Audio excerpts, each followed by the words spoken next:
किस तरीके से हिंदुस्तान अपनी जीत का परचम लहराता जा रहा है। एशियाड में चौथे दिन भारत को एक गोल्ड मिला। 25 मीटर रैपिड में वुमेन्स टीम ने सोना अपने नाम किया। वहीं 50 मीटर एयर राइफल्स 3P में सिल्वर मेडल भी अपने नाम किया। आज निशानेबाजी में मनु भाकर फाइनल में उतरेंगी। वहीं घुड़सवारी में आज इंडिविजुअल ड्रेसाज के मुकाबले, सेलिंग के 4 इवेंट के फाइनल, यहां एक मेडल मिल सकता है। इसके अलावा टेनिस में इंडिया का एक पदक पक्का हो ही चुका है। भारत टेनिस में मेडल जीतने से एक कदम ही बस दूर है।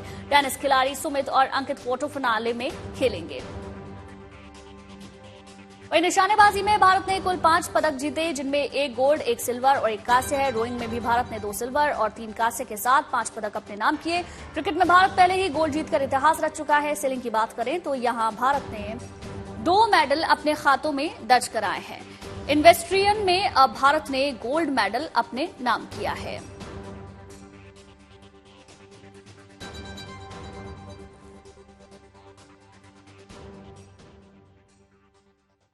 तो देखिए, उपलब्धियां तो तमाम है। भारत ने 4 दशकों के अंतराल के बाद ड्रेसास प्रिक्स सेंट जॉर्जिस में गोल्ड मेडल जीतकर एशियाई खेलों की घुड़सवारी प्रतियोगिताओं में इतिहास अपने नाम रच दिया।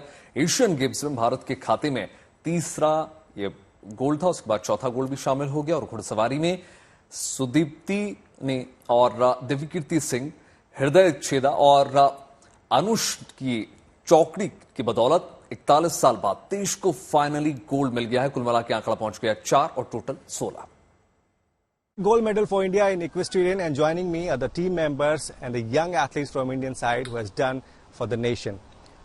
Just tell us the success story. It was a long wait in equestrian to get the gold medal. We have done it in 82 and now it's 23. So what was the plan of this team? Well, all our journeys have started differently and at different times, but I can assure that all of us have put in almost over 10 years of work to come here and do what we did today. And it's been a lot. It's a huge team that goes behind coming to this level: trainers, coaches, family, grooms, everyone. And I think everyone has their own story, but I think we together have made something special for India. I was in a boarding school called Mayo College Girls School, and I picked up riding as a sport there in 7th grade. I did a little bit of show jumping and dressage, but over the years my love for dressage grew, and I decided to take it up more seriously in my final years of school. And in my summer and winter holidays, I used to come to Europe to train, and that's where the bug really bit me, and I thought I really want to do it. And in 2020, in the beginning of 2020, I got my first horse in Denmark, and yes, my journey started from there, and we're here now. Yeah. And since this sport is not really popular back home, but do you also feel that from now this gold medal will change the scenario? Absolutely. I think it will motivate a lot of youth to come and join into this, because as it is a very interesting sport, and with so many it involves a horse, so it's more exciting than any other sport, I would believe. And I think it will really fuel all the youth back at home to take up this sport, because it has something else to offer which has been waiting for. And I think India, with this medal, I think we have really unlocked the doors for India to have a chance at it. 5 अक्टूबर से world cup के मुकाबले शुरू हो जाएंगे और cricket के इस महाकुंभ के आयोजन के लिए भारत पूरी तरह से तैयार है। रुक करते हैं धर्मशाला का। यहां पहाड़ों के बीच बने खूबसूरत क्रिकेट स्टेडियम की तैयारियों का ब्यौरा आपको देते हैं। देखिए, ये स्टेडियम खिलाड़ियों के लिए किसी सौगात से कम नहीं है। पहाड़ों के बीच बना है तो इसकी खूबसूरती अपने आप में ही बहुत अलग है, और धर्मशाला जैसी जगह पर स्टेडियम खिलाड़ियों के लिए एक सौगात है, क्योंकि वहां पर बहुत ज्यादा पहाड़ों के बीच में स्टेडियम इस तरीके के ज्यादा नहीं है। ऐसे में खिलाड़ियों को प्रैक्टिस करने में मुश्किलों का सामना करना पड़ता है, और ये अपने आप में खूबसूरती के साथ एक बड़ी सौगात खिलाड़ियों के लिए।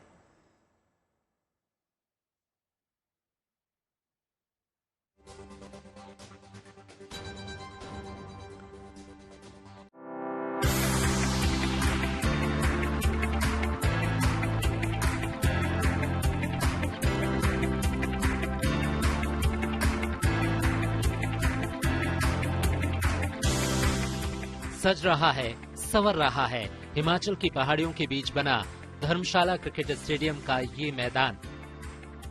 वर्ल्ड कप के रोमांच का अड्डा बनने को तैयार है दुनिया का सबसे ऊंचा स्टेडियम। धर्मशाला में वर्ल्ड कप के 5 मुकाबले खेले जाने हैं, लिहाजा तैयारियां चाक चौबंद हैं। यहाँ पे ड्रेनेज सिस्टम जो नया लगाया था उस हिसाब से हमारी सारी की सारी तैयारियां पूरी हैं, ग्राउंड की और आउटफील्ड की, और मैच के लिए तैयार हैं। पिछले साल ही यहां आउटफील्ड में एडवांस ड्रेनेज सिस्टम फिट करने का काम शुरू किया गया था, जो पूरी तरह तैयार है। स्टेडियम में सब एयर सिस्टम भी लगाया गया है, जिसमें एयर प्रेशर से आउटफील्ड का पानी जल्द सुखाया जा सकता है। धर्मशाला स्टेडियम को इस तरह तैयार किया गया है कि यहां बारिश बंद होने के 20 मिनट के अंदर ही खेल फिर से शुरू किया जा सके। स्टेडियम की हमारी कैपेसिटी 21,000 के लगभग है, जिनका कि इस बार हमने स्टेडियम को अपग्रेड किया है और स्टेडियम में हमने नई LED लाइटें भी लग चुकी हैं और स्टेडियम में वर्ल्ड क्लास सुविधा भी दर्शकों को दी जाएंगी। 7 अक्टूबर को यहां अफगानिस्तान बांग्लादेश के बीच मैच होगा, तो वहीं 22 अक्टूबर को ये ग्राउंड भारत न्यूजीलैंड के बीच घमासान का गवाह बनेगा। कल यहां वर्ल्ड कप ट्रॉफी भी लाई जा रही है, ताकि वर्ल्ड कप के एहसास को यहां अभी से महसूस किया जा सके। Bureau report, good news today. देखिए, गणेश उत्सव में आपने अक्सर ये घोष जरूर सुना होगा, गणपति बप्पा मोरया। लेकिन क्या आप जानते हैं कि बप्पा के आगे मोरया कैसे लगा? इसका संबंध भगवान गणेश के एक परम भक्त से है। जी हां, जिन्होंने पुणे के चिंचवड़ में समाधि ली थी। पूरी खबर क्या है, देखिए।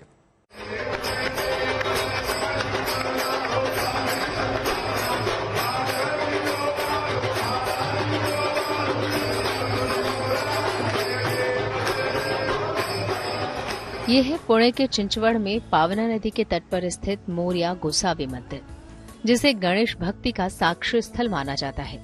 इस मंदिर में दाहिनी सूंड वाले भगवान गणेश की मूर्ति है, जिसकी स्थापना मोरया गोसावी ने की थी।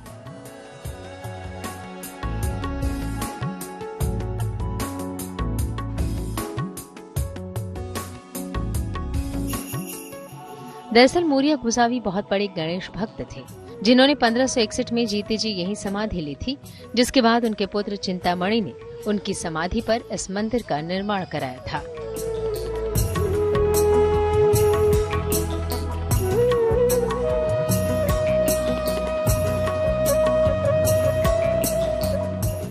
हर साल गणेश चतुर्थी के शुभ अवसर पर मोरया गोसावी चिंचवाड़ से मोरगांव गणेश की पूजा करने के लिए पैदल जाया करते थे, जहां वो अष्टविनायक के 8 प्रमुख मंदिरों में से एक मयूरेश्वर मंदिर पहुंचकर गणपति के दर्शन करते थे। कहा जाता है कि बढ़ती उम्र की वजह से एक बार जब वो थक गए तो उस दिन खुद भगवान गणेश उनके सपने में आए थे। चिंचवड़ स्थित मंगल मूर्ति वाड़ा में रहने वाले मोरया गोसावी के साथ इसके बाद ऐसी अद्भुत घटना हुई, जिसके बाद से गणपति बप्पा के साथ मंगल मूर्ति और गोसावी जी के नाम में लगा मोरया जुड़ गया और तभी से ये जय घोष प्रचलन में आया। गणपति बप्पा मोरया, मंगल मूर्ति मोरया। जब वो 117 साल के जब थे, तब वो बुढ़ापे के कारण से उनको मोरगांव को पहुंचने को देर हो गई और वो देर के कारण से मंदिर पुजारियों ने बंद कर दिया और मंदिर बंद होने के कारण उनको दर्शन ना हुए, तो फिर वो दुखी हो गए और बाहर वो मंदिर के बाहर वो बैठ गए और वहां से वो प्रार्थना करने लगे मयूरेश्वर जी की। और चमत्कार ऐसा हुआ कि मयूरेश्वर जी साक्षात वहां से उठकर मोरया गोसावी महाराज जी के बाजू में आके बैठे और वो बोले कि अरे तुम रो क्यों रहे हो, तुम और मैं अलग नहीं, और तुम मोरगांव को मत आओ, मैं ही तुम्हारे साथ चिंचवड़ को आता हूँ। और दूसरे दिन जब मोरया गोसावी महाराज नदी में स्नान के लिए गए, वो स्नान करते समय उनको मयूरेश्वर जी की प्रतिरूप मतलब मंगल मूर्ति तांदड़ा मूर्ति प्राप्त हुई और यही यहाँ पे विराजमान है। और उस समय आकाशवाणी हुई कि मोरया तुम जैसा मेरा कोई भक्त नहीं ना होएगा, इसलिए मेरे नाम के आगे तुम्हारा नाम आगे जोड़ा जाएगा। और तब से मंगल मूर्ति मोरया और गणपति बप्पा मोरया ये जय घोष प्रचलित हुआ। मान्यता है कि मोरया गोसावी मंदिर में आने से अष्टविनायक के दर्शन पूजन के समान पुण्य की प्राप्ति होती है। यहाँ आने वाले भक्तों की मन्नत पूरी होने की मान्यता भी है। यहाँ पे आके एक पॉजिटिव एनर्जी आती है, मतलब जो भी स्ट्रेस वगैरह होगा, जो भी टेंशन होगा, यहाँ पे आके सब दूर होता है। सकारात्मक ऊर्जा, एक पॉजिटिव एनर्जी इस मंदिर में है, जिसके वजह से हमें एक एक अच्छे काम करने की बुद्धि प्राप्त होती है यहाँ से।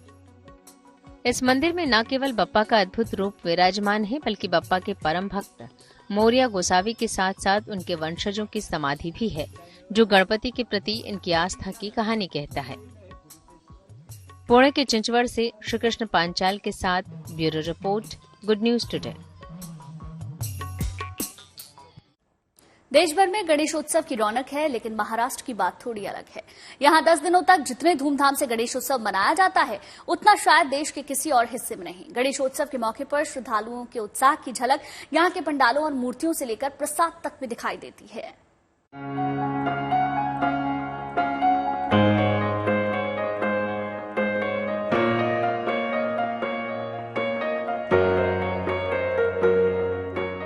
ये कोई पेंटिंग नहीं, रंगोली है, गणपति की तस्वीर वाली। दूर से देखें तो लगती बिल्कुल पेंटिंग जैसी है, लेकिन असल में ये रंगोली है जिसमें बप्पा की तस्वीर उकेरी गई है, वो भी साबूदाने से। ये अनूठी कलाकारी की है मुंबई से सटे मुलुंड के कलाकार मोहन कुमार बावीचा और उनके मित्र भूपेश जोशी ने। 6 बाय 7 फुट के बड़ी सी रंगोली में 300 से अधिक रंगों का इस्तेमाल हुआ है और 40 किलो साबूदाने का। और इस खूबसूरत रंगोली को बनाने में पूरे 1 महीने का वक्त लगा है। कलाकारों ने लगभग हर रोज 12 घंटे इस पर काम किया। ये हमारा 7 फीट पे 8 फीट पहले रहता था, अभी हमारा 6 फीट पे 7 फीट का हम बनाते हैं गणपति के। जो है वैसे भी जो प्रोपोर्शनली जो हमारे जो पिक्चर मिलता है, वो पिक्चर के हिसाब से हम उसको एनलार्ज करते हैं और हमको इसके अंदर 40 किलो साबूदाना लगता है। और कलर सेट की बात करें तो कम से कम 250 या तो नियरेस्ट 300 के अंदर हमको कलर सेट बनाने पड़ते हैं। जो कलर है वो हम पहले से बना लेते हैं, बाद में कौन सा कलर डालने का वो हम लोग चॉइस करते हैं। ब्रह्मदेव और भगवान गणेश की पौराणिक कथा पर आधारित ये भव्य रंगोली मुलुंड के उमैया मंदिर में बनाई गई है, जो लोगों को खूब आकर्षित कर रही है।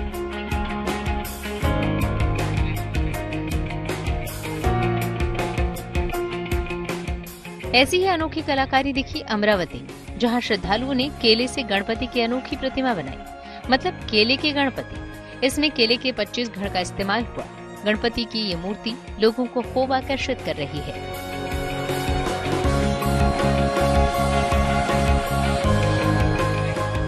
बप्पा के प्रति प्रेम का ये भी एक रंग है। नागपुर के गणेश टेकरी मंदिर में रखा ये 1101 किलो का लड्डू गणपति को भोग लगाने के लिए बनाया गया। लगभग 5 फीट ऊंचे और 4.5 फीट चौड़े इस महालड्डू को बनाने में 22 कारीगरों ने दिन रात मेहनत की। ये महालड्डू 320 किलो बेसन, 400 किलो शक्कर, 320 किलो देसी घी, 61 किलो सूखे मेवे और 61 लीटर गुलाब जल से बनाया गया और गणपति को भोग लगाया गया। बाद में इसे प्रसाद के रूप में लोगों में बांट दिया गया। नागपुर से विक्रांत चौहान और योगेश पांडे और अमरावती से धनंजय साबले के साथ bureau report, good news today. Karnataka में मौजूद होयसला मंदिर को विश्व धरोहर स्थल का दर्जा यूनेस्को ने दिया है। होयसल मंदिर 12वीं और 13वीं शताब्दी के दौरान बनाए गए थे, जो होयसल साम्राज्य की अद्वितीय वास्तुकला और कलात्मक प्रतिभा के प्रतीक है। हाल ही में पश्चिम बंगाल के वीरभूम जिले में स्थित शांति निकेतन को यूनेस्को की विश्व विरासत सूची में भी शामिल किया गया था। होयसल मंदिरों को इस सूची में स्थान मिलने के साथ ही भारत में यूनेस्को के विश्व धरोहर स्थलों की संख्या बढ़कर 42 हो गई है। कर्नाटक में बेल्लूर, हलेबीड और सोमनाथपुरा के होयसल मंदिर समूह को यूनेस्को के विश्व धरोहर स्थल में जगह मिली है। होयसल मंदिर 2014 से यूनेस्को की संभावित सूची में थे। ये मंदिर सोपस्टोन से बना है और भगवान विष्णु और उनके अवतारों को समर्पित है। वहीं अमेरिका के अलास्का के आकाश में अक्सर अलग तरह की रोशनी दिखाई देती है। ऐसा ही कुछ हुआ है 26 सितंबर को, जब अलास्का का आसमान अलग अलग तरह की रोशनी से जगमगा उठे। कहीं हरे रंग की रोशनी तो कहीं सफेद। मतलब ये कि अलास्का का आसमान में इस रोशनी को देखना इतना अद्भुत और जादुई है कि इसे देखकर उस पर भरोसा करना ही मुश्किल हो जाता है। इसको करीब से देखने का रोमांच भी अलग होता है। इसे देखने के लिए सर्द रातों में लोग सारी रात खड़े रहते हैं। उम्मीद करते हैं शुभ समाचार में आपको जरूरी जानकारी जरूर मिली होगी। बिल्कुल, इसी के साथ देश और दुनिया की तमाम पॉजिटिव खबरों के लिए यूं ही जुड़ रही है गुड न्यूज टुडे के साथ। नमस्कार।